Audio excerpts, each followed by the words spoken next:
and actually I believe Chamonix wants to come and shoot as well. So, but I may hide at that point.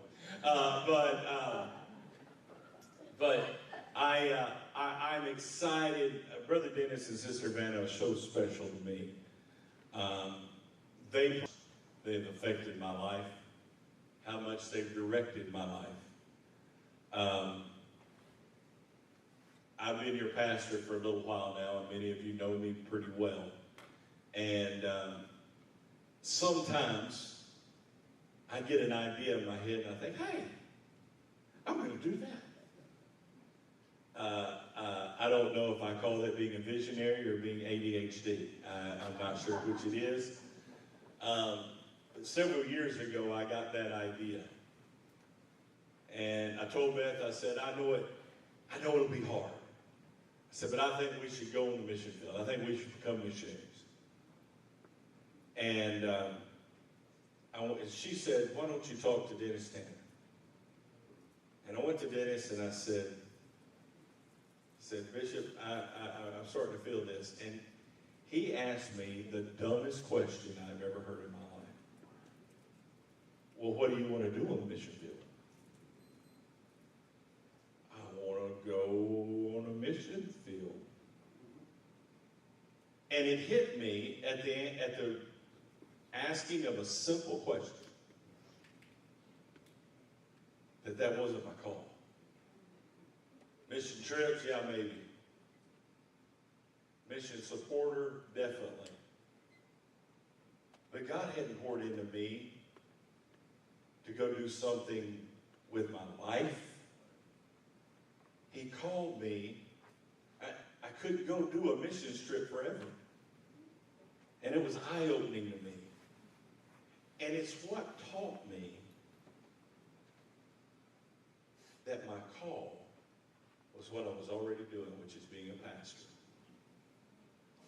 And I tell you what, made up my mind then that I was going to strive to be the best pastor I could be, that I was going to support missions, that I was going to do missions trips, and no idea that God was going to send me to a cornfield in Indiana where a group of people would get behind me with a heart of missions, and we would send not only financial support, but we would send boots on the ground on foreign soil that has been on a missions trip in the last 2 years. I want you to lift up your hand. Bishop Tanner, I want you to look around. Look how many people have actually been. And we got more trips scheduled, and I'm excited. I say all that to say, Bishop Dennis and Vanna Tanner are so important to my life. I look up to them, I revere them, I honor everything they say to me. And I've already talked to him. He's got some connections that I want to get to Africa. And I've got 3 more continents that I want to preach in: Africa, South America, and Australia. Samoa was close, but not close enough.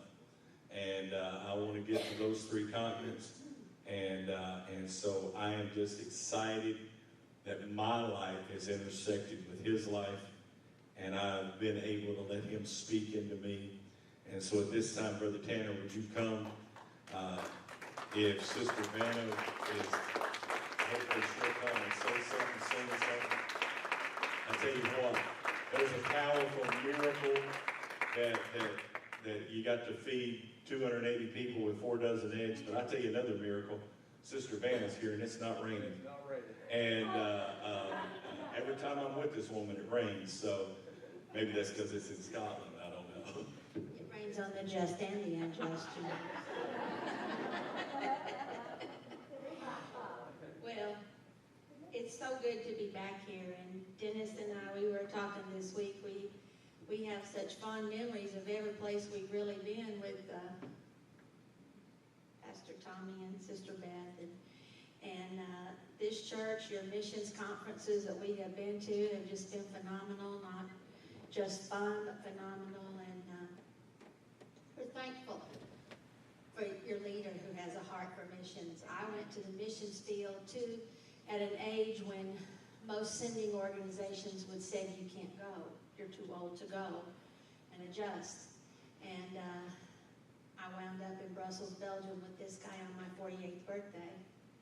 And yeah, there was a time or two I said, God, you made a mistake. I don't belong here.